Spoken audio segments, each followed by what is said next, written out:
Vous voyez une publicité très élégante. Une personne souriante vous promet des gains rapides, sans risque et avec une méthode exclusive que votre banquier ne voudrait surtout pas vous montrer. Elle vous parle de crypto, d'or, de placements sécurisés et de rendement garanti. Et surtout, elle vous dit qu'il ne faut pas réfléchir trop longtemps. Cliquez prudent. Astuces et protections contre les arnaques dits numériques. Aujourd'hui, dans Cliquez prudent, nous allons parler des faux investissements en ligne. Comment les reconnaître ? Pourquoi paraissent-ils si crédibles ? Et surtout, comment éviter de perdre de l'argent en quelques clics ? Comment fonctionne l'arnaque ? Ces arnaques reposent toutes sur la même idée. Une idée simple, faire croire qu'il existe des opportunités exceptionnelles réservées à quelques personnes. Et vous n'en faites pas partie d'habitude. Le discours est presque toujours le même. On vous promet un gain rapide, on vous montre des chiffres impressionnants et surtout, on vous fait sentir que si vous ne vous décidez pas tout de suite, vous allez rater quelque chose. Et c'est là le piège. Ce n'est pas seulement une arnaque financière, c'est aussi une arnaque psychologique. L'escroc veut créer 3 choses. La curiosité, l'espoir et l'urgence. Une fois que ces 3 leviers sont en place, beaucoup de gens cliquent, s'inscrivent ou versent un premier montant sans même vérifier. Les signaux qui doivent vous alerter. Plusieurs indices doivent immédiatement vous mettre en alerte. Premièrement, on vous promet un rendement très élevé, sans risque. Ça n'existe pas. En placement et en finance, le risque est toujours corrélé au rendement. Plus on prend de risques, plus ça peut rapporter gros. Un placement sans risque, c'est le livret A, et vous n'aurez jamais mieux en termes de sécurité. Deuxièmement, on vous dit que c'est une occasion rare, à saisir immédiatement. Troisièmement, on vous pousse à verser un petit montant pour commencer. Quatrièmement, le site où la personne a l'air très professionnelle, mais si vous cherchez un peu, vous ne trouverez jamais d'informations fiables sur elle. D'ailleurs, il arrive bien souvent que ces escrocs n'hésitent pas à usurper l'identité de personnes qui ont autorité. Dans ce cas-là, vérifiez sur les réseaux sociaux ou sur votre moteur de recherche si vous êtes bien sur le compte officiel ou si c'est bien le compte officiel qui vous contacte.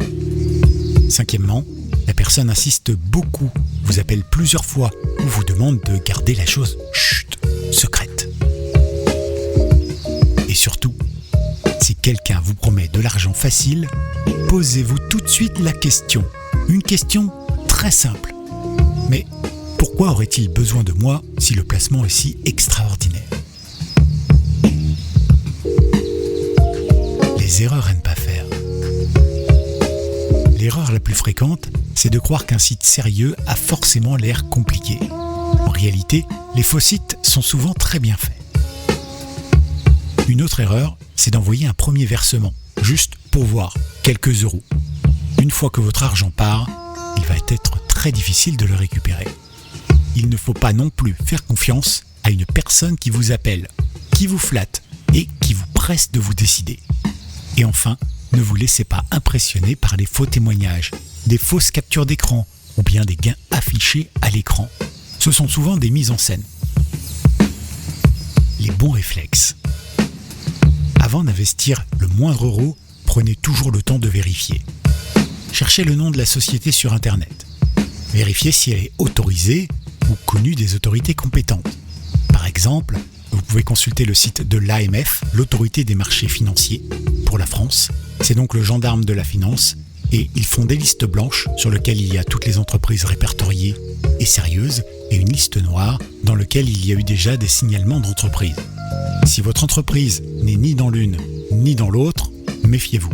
Si elle est dans la liste noire, c'est mort. Demandez à une personne de confiance de relire l'offre avec vous. Et surtout, ne donnez jamais de code bancaire, de mot de passe ou de documents personnels à la légère. Et surtout, gardez cette règle très simple. Si l'investissement semble pressé, caché ou trop beau pour être vrai, il faut absolument arrêter tout de suite. Appuyez sur le bouton stop. Le bon réflexe, c'est de ne pas courir après l'opportunité.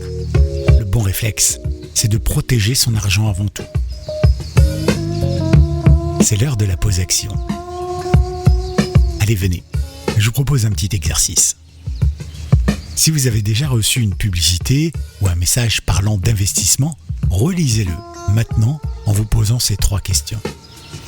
Est-ce qu'on me promet un gain rapide ? Est-ce qu'on me met la pression ? Est-ce que j'ai déjà vérifié la société ailleurs ? Prenez quelques secondes pour y réfléchir. Si les 3 réponses ne sont pas rassurantes, il vaut mieux ne rien faire. Que faire si vous avez déjà cliqué ? Si vous avez déjà donné votre nom, votre email ou même envoyé de l'argent, ce n'est pas le moment de paniquer. Il faut agir vite, mais calmement. Contactez votre banque si un paiement a été effectué. Changez vos mots de passe si vous avez donné des informations de connexion. Et surtout, gardez des captures d'écran et des preuves de tous les messages reçus. Plus on réagit tôt, plus on limite les dégâts. Et surtout, n'ayez pas honte d'avoir été approché. Ça arrive tout le temps. Ces arnaques sont construites pour tromper des personnes prudentes et ça marche. Les faux investissements jouent sur quelque chose de très humain, l'envie de faire fructifier son argent. La peur de ne pas avoir assez demain pour la retraite par exemple. Mais en matière d'argent, la prudence vaut toujours mieux que la précipitation. Le vieux proverbe de grand-père que l'on cite souvent, « Un tien vaut mieux que 2 tu l'auras ». Rappelez-vous les 3 mots-clés de cet épisode. Ralentir, vérifier, protéger. Pour appuyer mes propos, je tiens à vous partager mon expérience personnelle. Je suis issu d'une famille, on va dire, classe moyenne, basse. L'argent n'a jamais vraiment été investi en dehors des banques. Et pourtant, petit à petit, j'ai pris des risques. J'ai essayé. Par exemple, j'ai trouvé des sociétés françaises, connues pour ça, qui proposent des rendements à près de 15-20%. Ce n'est pas une promesse. Ce sont des résultats que l'on me propose aujourd'hui et que je vois année après année. Alors évidemment, il y a des années où c'est moins et il y a des années où c'est plus. C'est pareil avec la crypto-monnaie. Quand vous investissez dans une monnaie ou dans de l'or, quoi que ce soit, ne vous laissez pas avoir par les médias qui zooment sur la tranche qui les intéresse. Ils ont envie de faire un sujet qui booste la crypto-monnaie. Ils vont vous dire, regardez, depuis 2008, le Bitcoin, ça monte sans arrêt, globalement. Alors que s'ils veulent descendre la monnaie, ils zooment simplement sur les derniers jours ou les dernières semaines et ils vous disent, vous voyez, il a perdu 30%. En réalité, si vous prenez le temps de dézoomer, vous allez vous apercevoir si la crypto-monnaie monte ou descend. C'est le même principe avec les placements. Tous les influenceurs, youtubeurs et autres qui vous promettent que tel ou tel ETF ou tel placement est mieux, souvent ils sont intéressés eux-mêmes. Regardez dans leur description.